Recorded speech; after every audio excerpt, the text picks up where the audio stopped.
안녕하세요. 오늘 좀 흥미로운 얘기를 해볼까 하는데요. 바로 천국에는 흙수저도 금수저도 없다입니다. 우리가 보통 성공의 조건이라고 생각하는 거 있잖아요. 뭐 배경이나 지위 같은 것들. 근데 사실 그런 게 아니라 정말 예상치 못한 것이 천국의 문을 여는 열쇠가 된다는 이야기 한번 시작해 보겠습니다. 자, 여러분께 먼저 수수께끼를 하나 내볼게요. 옛날 중국에 술을 빚어 파는 사람이 한 명 있었어요. 이 사람의 가게는요, 누가 봐도 성공할 수밖에 없는 완벽한 조건을 갖추고 있었습니다. 그런데 이상하게도 결과는 실패였어요. 도대체 무엇이 문제였을까요? 한번 보세요. 서비스 최고죠. 술 양을 속이지 않아서 신뢰도도 높았죠. 술 맛은 또 기가 막혔다고 합니다. 심지어 가게 앞에 커다란 깃발을 내걸어서 눈에도 아주 잘 띄게 했어요. 뭐 하나 빠지는 게 없잖아요. 이건 뭐 현대 경영학 교과서에 나올 법한 완벽한 사업 계획인데. 그런데도 망했다니. 미스터리가 점점 더 깊어지네요. 정답은 정말 뜻밖에도 사나운 개 한 마리였습니다. 이 가게에서 키우는 개가 너무 사나워서 손님들이 무서워서 가게에 들어올 생각조차 못했던 거죠. 모든 완벽한 조건들을 이 개 한 마리가 다 망쳐버린 겁니다. 이 이야기는요, 우리 눈에는 잘 보이지 않는 어떤 숨겨진 문제가 우리의 모든 노력을 어떻게 물거품으로 만들 수 있는지 보여주는 아주 강력한 비유라고 할 수 있겠습니다. 자, 이제 이 사나운 개라는 비유를 머릿속에 딱 넣어두시고요. 오늘 이야기의 본론으로 들어가 보겠습니다. 마태복음 8장에 나오는 이야기인데요. 여기서 우리는 진짜 문제를 정확히 꿰뚫어보고 해결하는 아주 놀라운 사례를 만나게 될 겁니다. 자, 이 이야기에는 3명의 주요 인물이 나옵니다. 바로 예수님, 그리고 당시 이스라엘을 점령하고 있던 로마 군대의 장교 백부장입니다. 권력의 중심에 있지만 동시에 이스라엘 사람들에게는 이방인이었죠. 그리고 그의 하인이 지금 집에서 중풍병으로 거의 죽어가고 있었어요. 굉장히 긴장감 넘치는 상황이죠? 바로 이 대목이 이야기의 하이라이트입니다. 백부장은요, 아주 놀랍고도 겸손하게 자신의 믿음을 고백해요. 예수님이 굳이 자기 집에 오실 필요도 없다는 겁니다. 그냥 그 자리에서 말씀 한마디면 충분하다는 거죠. 와, 정말 엄청난 선언 아닌가요? 아니, 도대체 뭐가 이 백부장의 믿음을 이렇게까지 특별하게 만든 걸까요? 지금부터 그의 믿음을 하나하나 뜯어보면서 그 비밀을 한번 파헤쳐 보겠습니다. 여기서 아주 재미있는 차이점이 발견되는데요. 바로 호칭입니다. 예수님을 따르겠다던 어떤 서기관은 예수님을 선생님이라고 불렀어요. 존경의 표현이죠. 하지만 백부장은 달랐습니다. 그는 예수님을 주여, 즉 나의 주인님이라고 불렀어요.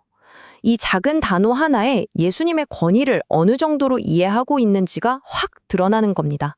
백부장은 이걸 자기 직업을 통해 너무나 잘 알고 있었던 거예요.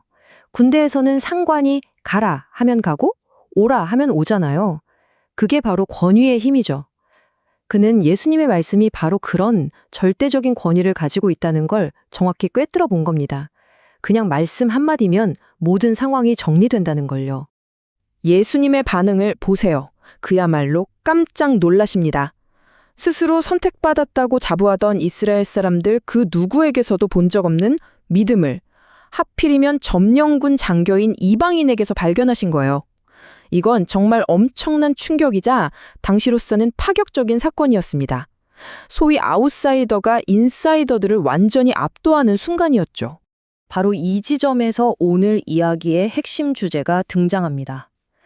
하나님의 평가는요, 우리의 배경이나 혈통, 사회적 지위 같은 걸로 결정되지 않는다는 겁니다. 사실 성경을 보면 이런 경우가 또 있어요. 다윗 왕의 충신이었던 햇사람 우리야라고 들어보셨나요? 그 사람도 이방인 용병이었거든요. 그런데 정작 이스라엘의 왕이었던 다윗보다 훨씬 더 의롭고 충성스러웠습니다. 백부장과 우리야, 이 두 사람은 혈통적으로는 아웃사이더였지만 신앙이나 인격 면에서는 누구보다 뛰어난 인사이더였던 셈이죠. 그럼 반대로 소위 하나님 나라의 본자손들, 그러니까 영적인 금수저를 물고 태어난 사람들은 어땠을까요? 성경은요, 그런 특권이 결코 특별 대우를 위한 프리패스가 아니라고 말합니다. 오히려 더 큰 책임을 져야 한다는 거죠. 하지만 그들은 그 기대를 저버렸습니다. 이 모든 걸 한마디로 정리하는 구절이 바로 이것입니다. 하나님은 사람을 겉모습으로 판단하지 않으신다. 다시 말해 차별이 없다는 뜻입니다. 누구는 유대인이라서 봐주고 누구는 이방인이라서 분리하고 이런 게 전혀 없다는 거죠. 정말 공평하지 않나요? 자, 그럼 이 모든 이야기가 지금 우리에게 뭘 말해주고 있는 걸까요? 아주 중요한 메시지가 있는데요. 바로 우리의 운명은 정해진 게 아니라 우리가 선택할 수 있다는 겁니다. 바로 이겁니다. 우리가 흙수저로 태어날지 금수저로 태어날지는 우리가 정할 수 없죠. 그건 주어진 환경이니까요. 하지만 우리의 영적인 운명만큼은 다릅니다. 그건 혈통이나 배경이 아니라 내가 누구를 믿고 따를 것인지 바로 우리의 선택에 달려 있다는 거죠. 이 하나님의 공평함, 이거 진짜 기가 막힌 비유가 하나 있어요. 피자 얘긴데요. 아이 둘에게 피자를 똑같이 나눠주는 완벽한 방법 뭔지 아세요? 한 명한테는 피자를 자르게 하고요. 다른 한 명한테 먼저 고를 수 있는 권리를 주는 겁니다. 그러면 자르는 아이는 어떻게든 똑같이 자르려고 애를 쓰겠죠? 하나님의 지혜가 꼭 이와 같다는 겁니다. 결론은 이겁니다. 더 이상 유대인이냐 이방인이냐 그런 구분의 의미로 없다는 거죠. 중요한 건 단 하나, 그분을 주님으로 부르고 믿는 겁니다. 믿음, 그것만이 하나님 나라에 들어갈 수 있는 유일한 자격인 셈입니다. 오늘 이야기를 마무리하면서 맨 처음으로 다시 돌아가 볼까요? 모든 게 완벽했지만 결국 실패했던 그 술집 주인 이야기요. 그의 발목을 잡았던 건 바로 사나운 개 한 마리였습니다.